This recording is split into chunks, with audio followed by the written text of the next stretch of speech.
Ngayong araw mga kuis, magluluto naman tayo ngayon ng sobrang basic at sobrang dali na crispy na baby hipon. Sa sobrang crispy nito mga kuis, talagang lahat kain. Diba sabi nila pagka hipon, tapon ulo, katawan. Hindi. Itong ginawa natin mga kuis, pati ulo, balat, kain, lahat mga kuis. Ito yung quality ng hipon na nabili natin. Siya yung maliliit lang mga kuis. Bali ito parang kilo yata na ito. Binigay sa amin na nagkakalaga mga 250 lang yata kasi maliliit pa lang talaga siya. Pagka mga ganito mga kuis, ang hirap kasi ito kung iba-buttership natin ito. Ang hirap balatan yan. Tapos syempre pagka hipon mga kuis, masarap ang hipon pero nakakatamad balatan siya. Kung babalatan natin ito mga kuis, tapos niluto natin, ang hirap niyan mga kuis. Kaya naisip ko, lutuin ko na lang siya mga kuis na gawin natin pa-crispy natin. Para talagang lahat mga kuis, walang sayang. Babaguhin natin yung pananaw talaga sa hipon na tapon ulo, katawan lang daw. Mali yun mga kuis. Itong gagawin ni Kuis Joke mga kuis, kain talaga. Pati ulo, pati kaluluwa na itong hipon na itong gagawin natin. Sinimulan natin sa pagpapainit ng used oil mga kuis. Bali, pinag-change ulan ko yan mga kuis ng motor yan, ng pagpiprituhan natin. Pero biro lang mga kuis. Dadandahanin natin mga kuis kasi baka matalsikan tayo. No? Tignan nyo mga kuis, kulong-kulo. Pag nilagay natin yung mga kuis, dapat talaga sobrang kulo talaga ng mantika para talagang magulat yung hipon. Sabihin niya, kailangan ko magbalutong talaga mga kuis. Pagkatapos yung mga kuis, dadandahanin lang natin pagkakaluto niyan.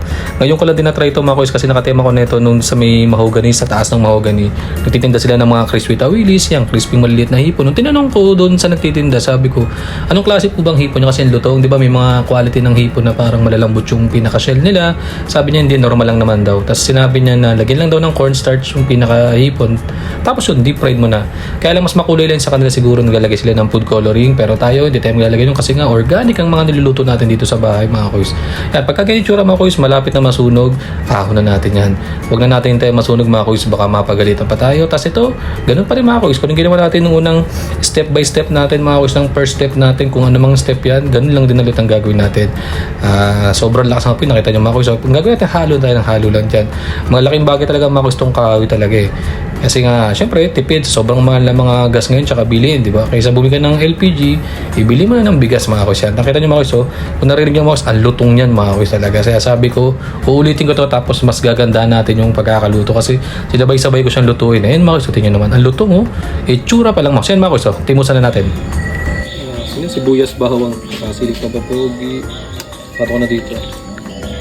Sige tayo naman ito. Sige natin sibuyas.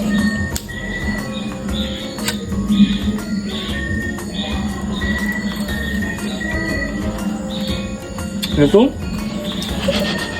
Pa. Ano pala itong din natin, Hop.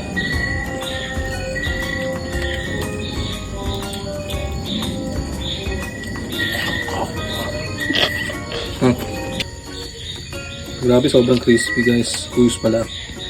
Natin. Sino ba pogi? Hop. Ano dong?